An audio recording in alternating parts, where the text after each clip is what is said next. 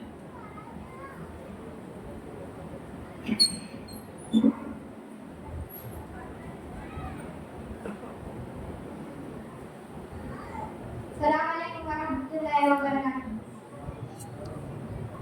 الحمد للہ رب العالمین، الصلاۃ والسلام علی رسول الکریم، اما بعد. قال اللہ تعالی فی القرآن المجید والفرقان الحمید. اعوذ باللہ من الشیطان الرجیم، بسم اللہ الرحمن الرحیم. یا ایھا الذین آمنوا کتب علیکم الصیام کما کتب علی الذین من قبلکم لعلکم تتقون. صدر محترم، معزز علماء کرام، معزز سامعین کرام اور میرے دینی میرے بھائیوں، آج کے سالانہ جلسہ میں میری تقریر کو عنوان رمضان المبارک.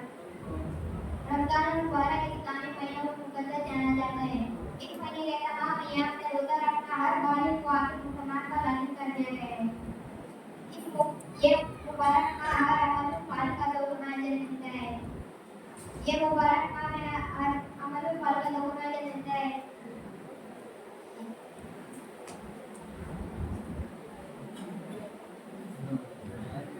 یہ مقدس ماہ مسلمانوں کو جہنم سے بچاتا ہے. قرآن کو حدیث سے رمضان المبارک کو بہت ہی اہمیت حاصل ہے. اللہ تعالیٰ قرآن مجید میں فرماتا ہے، یا ایھا الذین آمنوا کتب علیکم الصیام کما کتب علی الذین من قبلکم لعلکم تتقون. ترجمہ: اے ایمان والو، تم پر روزہ رکھنا فرض کیا گیا ہے جس طرح تم سے پہلے لوگوں پر فرض کیا گیا تھا، تاکہ تم تقوی اختیار کرو. رمضان المبارک کے مہینے میں قرآن مجید نازل کیا گیا. اللہ تعالیٰ نے اس ماہ کے روزے کو فرض فرمایا اور اس میں رات کے قیام کو ثواب کی چیز بنایا. روزہ اسلام کے 5 فرائض میں سے ایک فرائض ہے. رمضان المبارک کے آخر میں صدقہ فطر ادا کیا جاتا ہے. یہ صدقہ فطر ایسے غریب مسکین اور بیواؤں کو دیا جاتا ہے تاکہ عید کی خوشیاں سبھی منا سکیں اور اس مہینے میں کسی کو کسی قسم کی دشواری پیش نہ ہو. رمضان المبارک کا مہینہ ہر کا مبارک مہینہ ہے. جتنا ہو سکے اللہ رب العالمین سے اپنے گناہوں کی بخشش مانگنی چاہیے اور اللہ تعالیٰ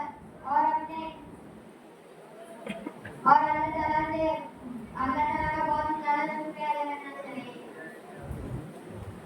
آخر میں یہ دعا کروں گا کہ اللہ ہمیں 5 وقت ٹائم کا نمازی بنائے اور ہم اپنے نبی کے راستے سے چلنے کی توفیق عنایت فرمائے. آمین. وآخر دعوانا ان الحمد للہ رب العالمین. السلام علیکم. وعلیکم السلام ورحمۃ اللہ وبرکاتہ. بچوں کا سلسلہ یہاں پہ ختم، اور اس کے بعد میں فضیلت الشیخ محمد عمران سنجی صاحب کو دعوت دیتا ہوں کہ وہ آئیں اور اس موضوع کی وضاحت فرمائیں کہ ہماری اولاد نافرمان کیوں ہوتی ہے. فضیلت الشیخ محمد عمران سنجی صاحب.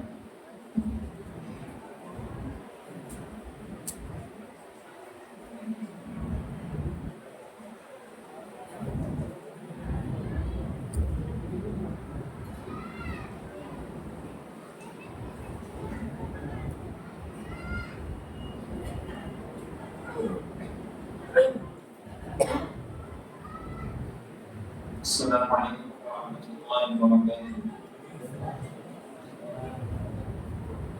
الحمد لله نحمده ونستعينه ونستغفره ونعوذ بالله من شرور انفسنا وسيئات اعمالنا.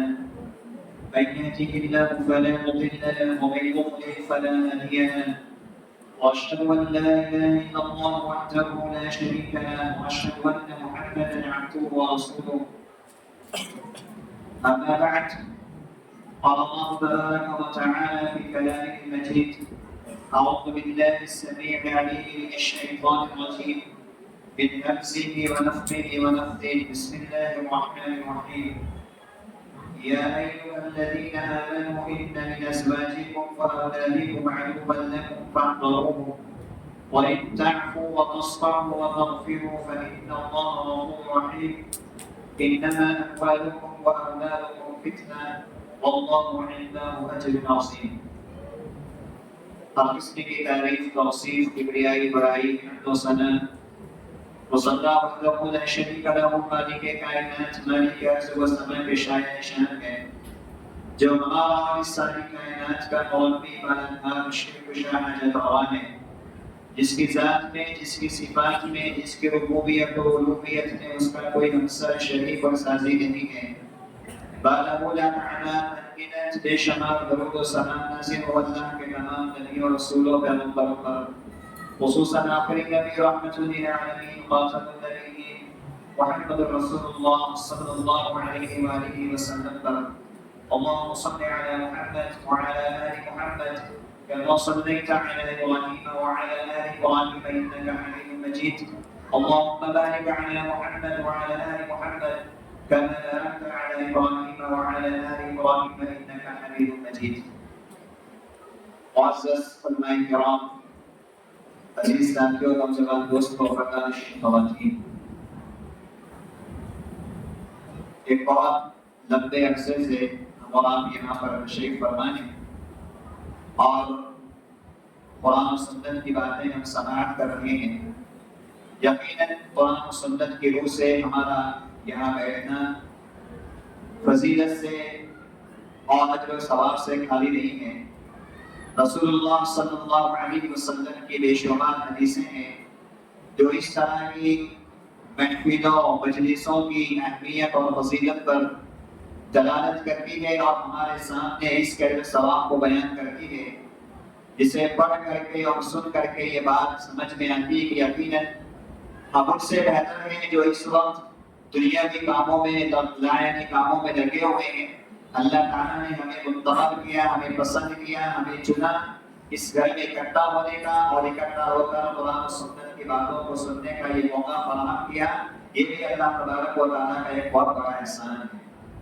الحمدللہ مدرسے کے بچوں نے ہمارے اور آپ کے سامنے دینی مظاہرہ کیا، قرآن و سنت کی باتیں ہمارے اور آپ کے سامنے رکھی۔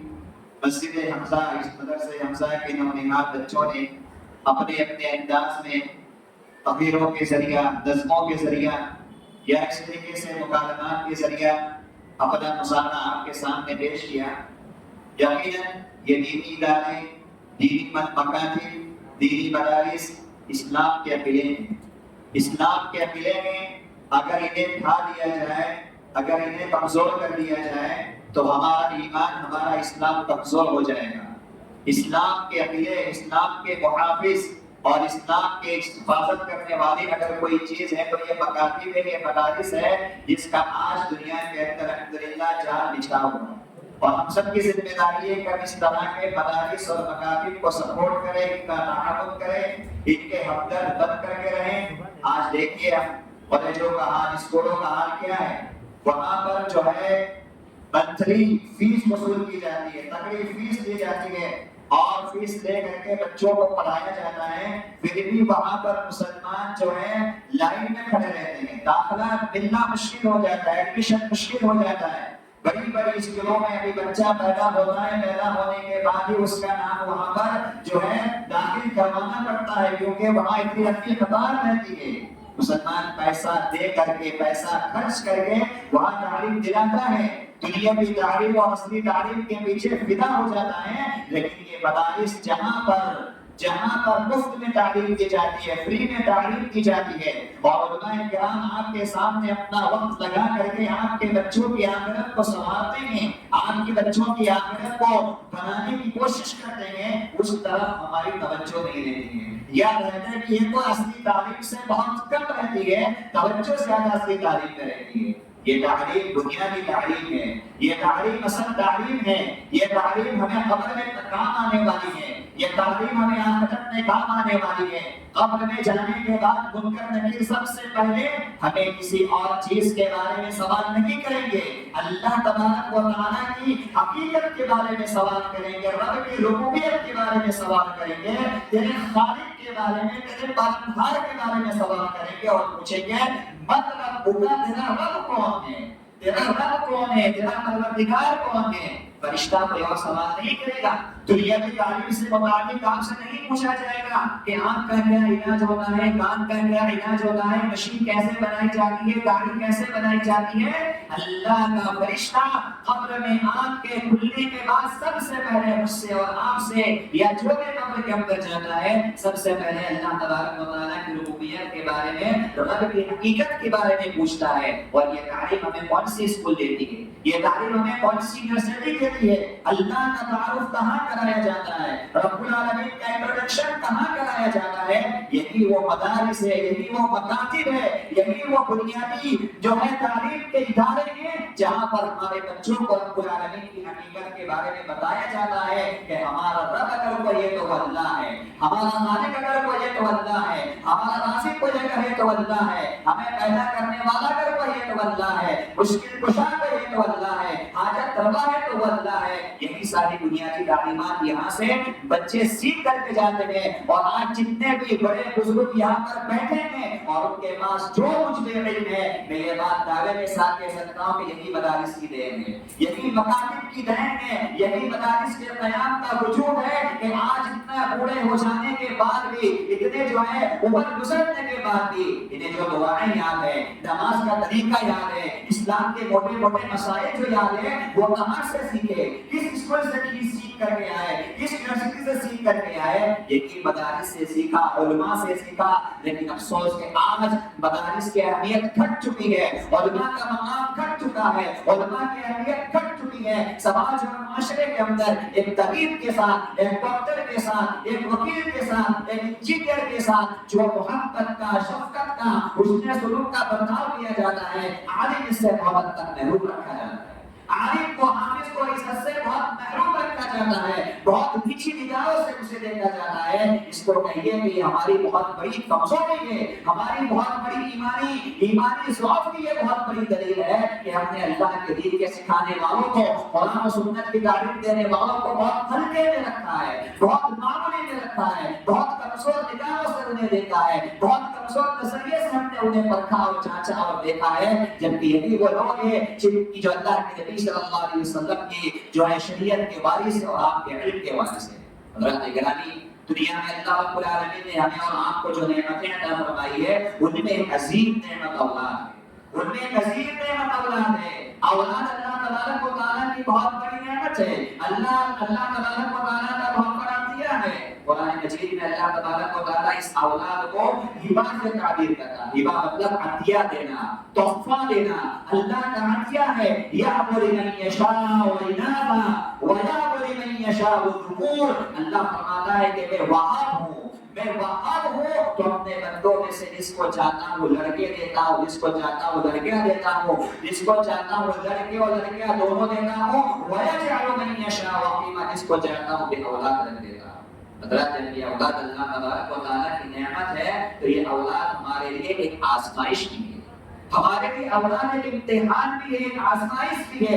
اولاد کے پا لینے کے بعد، اولاد کے حاصل کر لینے کے بعد ماں باپ کو جو ہے سکون پسند نہیں ہو جانا چاہیے کہ اولاد آ گئی ہم خوش ہو جائیں، اولاد آ گئی ہم خوش ہو جائیں۔ یہ اولاد اگر نافرمان بن جاتی ہے، یہ اولاد اگر بگڑ جاتی ہے، یہ اولاد اگر بد اخلاق ہو جاتی ہے، یہ اولاد اگر بد کردار ہو جاتی ہے تو والدین کے لیے بہت بڑا فتنہ بن جاتی ہے۔ آج سماج اور معاشرے میں جو بڑے بڑے عظیم فتنے پائے جاتے ہیں، انہی فتنوں میں سے وقت کا ایک بہت بڑا فتنہ اولاد کی نافرمانیاں ہے۔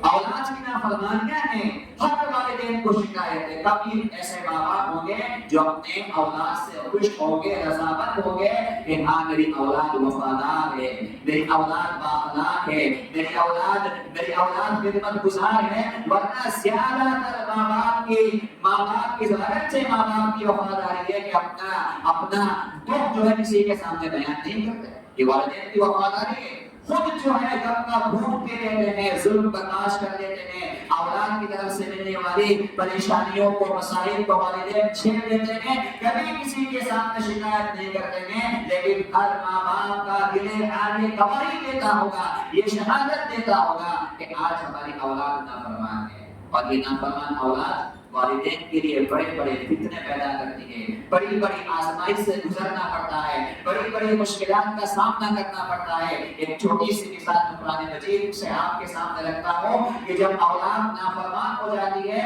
تو کیسے کیسے آزمائشیں جو ہے لوگوں پر آتی ہے. ایک اولو العزم پیغمبر نوح علیہ السلام گزرے ہیں. اولو العزم پیغمبر جلیل القدر پیغمبر ہے. آپ دیکھیے ایک بیٹے کی نافرمانی کی وجہ سے حضرت نوح علیہ السلام کو کتنی بڑی آزمائش سے گزرنا پڑا. نوح علیہ السلام کے قوم پر عذاب آتا ہے، سیلاب کا عذاب آتا ہے، زمین سے پانی نکلنے لگتا ہے، آسمان سے پانی برسنے لگتا ہے. اور جو ہے صرف نوح علیہ السلام نے جو کشتی بنائی تھی اس میں جو سوار ہوا وہی بچے گا، باقی اللہ نے اعلان کر دیا کہ سب کے سب غرق ہونے والے ہیں، سب کے سب ڈوبنے والے ہیں. نوح علیہ السلام کا ایک بیٹا نوح علیہ السلام دیکھتے ہیں کہ وہ جو ہے پانی میں ڈوبنے والا ہے، سیلاب میں غرق ہونے والا ہے. نوح علیہ السلام اپنے بیٹے کو آواز دیتے اور کہتے یا بنی ارکب معنا ولا تکن مع الکافرین، اے بیٹے آؤ کشتی میں سوار ہو جاؤ اور کافروں میں سے نہ ہو جاؤ. بیٹا کیا کہتا ہے؟ ساوی الی جبل یعصمنی من الماء. کہا کہ ابا جان وہ پہاڑ نظر آ رہا ہے نا، اس پہاڑ پہ چڑھ جاؤں گا، بچ جاؤں گا. قال لا عاصم اليوم من امر الله الا من رحم. نوح علیہ السلام نے کہا کہ آج وہی بچنے والا ہے جس پہ اللہ رحم کرے. ابھی یہ بات پوری ہوئی کہ نہ ہوئی. وحال بینہما الموج فکان من المغرقین. ایک موج آتی ہے، پانی کی ایک لہر آتی ہے اور نوح علیہ السلام کو بیٹے کو جو ہے لے کر کے چلی جاتی ہے. باپ تھے نا، بیٹے کی محبت تھی، بیٹے کی شفقت تھی، بیٹے سے پیار تھا، بیٹے سے لگاؤ تھا. بھلے اولاد نافرمان ہو لیکن والدین اولاد کے لیے تھکتے رہتے ہیں، والدین اولاد کے لیے اللہ سے مانگتے رہتے ہیں. نوح علیہ السلام نے بھی اپنی آواز کو اللہ تبارک و تعالی تک پہنچا دیا اور کہا وَنَادَى نُوحٌ رَبَّهُ فَقَالَ رَبِّ إِنَّ ابْنِي مِنْ أَهْلِي وَإِنَّ وَعْدَكَ الْحَقُّ وَأَنْتَ أَحْكَمُ الْحَاكِمِينَ. کہا اللہ یہ میرا بیٹا ہے، تیرا وعدہ حق ہے، میرا بیٹا میرے اہل سے ہے، میرے خاندان سے ہے. تیرا وعدہ ہے کہ میں تیرے خاندان کو، تیرے فیملی ممبر کو رسوا نہیں کروں گا، ذلیل نہیں کروں گا. اللہ تو اس کو بچائے، اللہ تو اس کو بچانے، اس کی حفاظت کر دے. ایک نافرمان اولاد کے لیے نوح علیہ السلام اللہ سے دعا کرتے ہیں. آسمان سے فوراً ندا آتی ہے، آواز آتی ہے اور اللہ تبارک و تعالیٰ فرماتا ہے انہ لیس من اہلک انہ عمل غیر صالح. کہا نوح اس نافرمان بیٹے کو اپنا فیملی ممبر نہ کہو، اس کو اپنے خاندان کا فرد نہ کہو. کیوں؟ انہ عمل غیر صالح، اس کا عمل اچھا نہیں ہے، اس کا عمل نیک نہیں ہے. وہ تمہارے راستے پر، تمہاری دین پر، تمہاری شریعت پر، تمہارے منہج پر قائم نہیں تھا. وہ تمہارا بیٹا نہیں ہو سکتا، تمہارا اہل نہیں ہو سکتا. فَلَا تَسْأَلْنِي مَا لَيْسَ لَكَ بِعِلْمٍ. اس چیز کا سوال نہ کر جس کا آپ کو علم نہیں ہے. إِنِّي أَعِظُكَ أَن تَكُونَ مِنَ الْجَاهِلِينَ. میں تمہیں نصیحت کرتا ہوں کہ تم نادانوں میں سے نہ ہو جانا. آپ دیکھیے اللہ تبارک و تعالیٰ نے نوح علیہ السلام کو کیسے آزمائش سے گزرنا پڑا. آسمان سے آنے والی وحی نے ابنی اعیذک ان تکون من الجاہلین جیسے جملوں سے نوح علیہ السلام کو مخاطب کیا اور کہا کہ آپ کا یہ سوال کرنا بالکل غلط ہے. یہ نافرمان اولاد کے لیے حضرت نوح علیہ السلام کو اللہ رب العالمین کی جانب سے اس آزمائش کا سامنا کرنا. نافرمان اولاد ہر وقت ہر لمحہ والدین کے لیے مسئلے کھڑے کرتی ہے، طرح طرح کے مسئلے کھڑے کر کے آتی ہے، طرح طرح کے جھگڑے لے کر کے آتی ہے، طرح طرح کے معاملات نافرمان اولاد والدین کے لیے لے کر کے آتی ہے. اللہ کے نبی صلی اللہ علیہ وسلم نے حدیثوں میں نافرمان اولاد کو سخت سے سخت وعید سنائی ہے، سب سے سخت وعیدیں سنائیے وہ لڑکے، وہ لڑکیاں، وہ نوجوان نسلیں جو آج ترقی یافتہ اپنے آپ کو سمجھتی ہے، جوان ہونے کے بعد ماں باپ کی نافرمانی کرتی ہیں، جوان ہونے کے بعد والدین کو بھول جاتی ہیں، جوان ہونے کے بعد والدین کی خدمت گزاری کو اپنے لیے عار سمجھتی ہے۔ ایسے نافرمان اولاد کو ساتھ جانا چاہیے، ایسے نافرمان اولاد کو ڈر جانا چاہیے۔ نبی اکرم صلی اللہ علیہ وسلم کی حدیثوں کو سننے کے بعد، آپ کے فرامین کو سننے کے بعد کہ کیسے ایسی بڑی نافرمان اولاد کے لیے اللہ کے نبی سنا کر کے گئے۔ چنانچہ حدیث میں اللہ کے نبی صلی اللہ علیہ وسلم فرماتے ہیں الا انبئکم باکبر الکبائر، اے میرے صحابیوں کیا میں تمہیں کبیرہ گناہوں میں سے کبیرہ گناہ بتاؤں؟ ایک تو گناہ بڑے گناہ ہیں، ان بڑے گناہوں میں سے بھی بڑے گناہ، بڑے گناہوں میں سے بھی بڑے گناہ، بڑے گناہوں کی لمبی فہرست شریعت نے بتائی ہے۔ ان بڑے بڑے گناہوں میں سے کچھ بڑے ایسے ہیں جسے کچھ گناہ ایسے ہیں جسے اکبر الکبائر کہا جاتا ہے۔ صحابہ نے کہا اللہ کے نبی صلی اللہ علیہ وسلم ضرور بتائیے۔ آپ نے فرمایا الاشراک باللہ وعقوق الوالدین، اللہ کے ساتھ شرک کرنا اور ماں باپ کی نافرمانی کرنا، ماں باپ کی نافرمانی کرنا، ماں باپ کی اطاعت نہ کرنا، ماں باپ کی خدمت گزاری نہ کرنا، یہ اللہ رب العالمین کے یہاں سب سے بڑا گناہ ہے۔ آپ دیکھیے قرآن مجید کو پڑھیے، جہاں قرآن مجید میں اللہ رب العالمین نے توحید کے بعد، عقیدے کے بعد، ایمان کے بعد والدین کے ساتھ اس نے سلوک کا ذکر کیا۔ کہیں نہ تو قرآن مجید میں وَقَضَىٰ رَبُّكَ أَلَّا تَعْبُدُوا إِلَّا إِيَّاهُ وَبِالْوَالِدَيْنِ إِحْسَانًا، تمہارے پروردگار کا فیصلہ ہے کہ اللہ ہی کی عبادت کرو اور والدین کے اندر سلوک کرو۔ پھر اللہ رب العالمین فرماتا ہے اعبدوا اللہ ولا تشرکوا به شیئا وبالوالدین احسانا، اللہ کی عبادت کرو، اس کے ساتھ شرک نہ کرو اور ماں باپ کے ساتھ اس نے سلوک کرو۔ اللہ کی توحید کے بعد سب سے بڑی نیکی جیسے ماں باپ کی اطاعت ہے، ویسے ہی میرے بھائیو شرک کے بعد سب سے بڑا گناہ، کبیرہ گناہ والدین کی نافرمانی ہے۔ ایک نافرمان اولاد اللہ رب العالمین کی ہاں بڑے گناہ کا شکار ہوتی ہے، بڑے گناہ کا شکار ہوتی ہے۔ ایک صحابی رسول نبی اکرم جناب محمد رسول اللہ صلی اللہ علیہ وسلم کی خدمت اقدس میں حاضر ہوتے ہیں اور آ کر کے سوال کرتے ہیں کہ اللہ کے نبی صلی اللہ علیہ وسلم میں اس بات کی شہادت دیتا ہوں، اس بات کی گواہی دیتا ہوں کہ اللہ کے سوا کوئی معبود برحق نہیں ہے، اور میں اس بات کی بھی گواہی دیتا ہوں کہ آپ اللہ کے سچے رسول ہیں، آپ اللہ کے سچے رسول ہیں، آپ اللہ کے سچے نبی ہیں۔ میں 5 وقت کی نماز کا قیام کرتا ہوں، رمضان کے روزے رکھتا ہوں اور اپنے مال کی زکات بھی ادا کرتا ہوں۔ کتنی بڑی بڑی نیکیاں ہیں، شہادت ہے، ایمان ہے، عقیدہ توحید ہے، نماز کی پابندی کا اقرار، روزوں کی ادائیگی کا اقرار، زکات کی ادائیگی کا اقرار۔ اللہ کے نبی صلی اللہ علیہ وسلم اس کے ان اعمال صالحہ کو سننے کے بعد فرماتے ہیں من مات علی ذلک فهو مع النبیین والصدیقین والشہداء یوم القیامہ، اگر کسی آدمی کی وفات انہی عمل پر ہو، انہی کاموں پر ہو، وہ میدان محشر میں اٹھے گا تو نبیوں کے ساتھ اٹھے گا، شہیدوں کے ساتھ اٹھے گا، سچوں کے ساتھ اٹھے گا، لیکن ایک شرط ہے، ایک شرط ہے، اس کے دامن ایک گناہ نہ ہو۔ یہ ساری نیکیاں اس کے دامن کے اندر ہیں، اللہ اس کا شمار نبیوں کے ساتھ کرے گا، سچوں کے ساتھ کرے گا، شہیدوں کے ساتھ کرے گا، لیکن ایک شرط ہے۔ اللہ کے نبی کیا شرط ہے؟ وہ فرمایا ما لم يعق والديه، کہا کہ وہ ماں باپ کا نافرمان نہ رہا ہو، وہ ماں باپ کا نافرمان نہ رہا ہو۔ اگر وہ ماں باپ کا نافرمان رہا ہے تو اس کی ساری نیکیاں برباد ہو جائیں گی، اس کی توحید کام نہیں آئے گی، اس کی نمازیں کام نہیں آئے گی، اس کے زکات کام نہیں آئے گی، اس کے روزے کام نہیں آئیں گے۔ یہ ساری نیکیاں اسی وقت اللہ کے یہاں نجات دلا سکتی ہے، نبیوں کے ساتھ، شہیدوں کے ساتھ، اور اسی طریقے سے جو ہے سچوں کے صفوں میں کھڑا کر سکتی ہے، جب وہ ان نیکیوں کے کرنے کے بعد والدین کا اطاعت گزار رہا ہو، والدین کا فرمانبردار رہا ہو۔ نسائی کی روایت، نبی اکرم جناب محمد رسول اللہ صلی اللہ علیہ وسلم ارشاد فرماتے ہیں ثلاثۃ لا ينظر اللہ الیہم یوم القیامہ، 3 لوگ ایسے ہیں جن کو اللہ تبارک و تعالی قیامت کے دن نظر کرم سے نہیں دیکھے گا۔ 3 لوگوں کو اللہ تعالی قیامت کے دن جو ہے نظر کرم سے نہیں دیکھے گا۔ جب نظر کرم سے دیکھے گا ہی نہیں تو رحمت کہاں سے ہوگی، مغفرت کہاں سے ہوگی، جنت کہاں سے ملے گی؟ ارے وہاں اللہ کی رحمت کے ہم بھکاری ہوں گے، وہاں مغفرت کی ضرورت ہوگی، وہاں بخشش کی ضرورت ہوگی، وہاں اللہ تبارک و تعالیٰ کی رحمت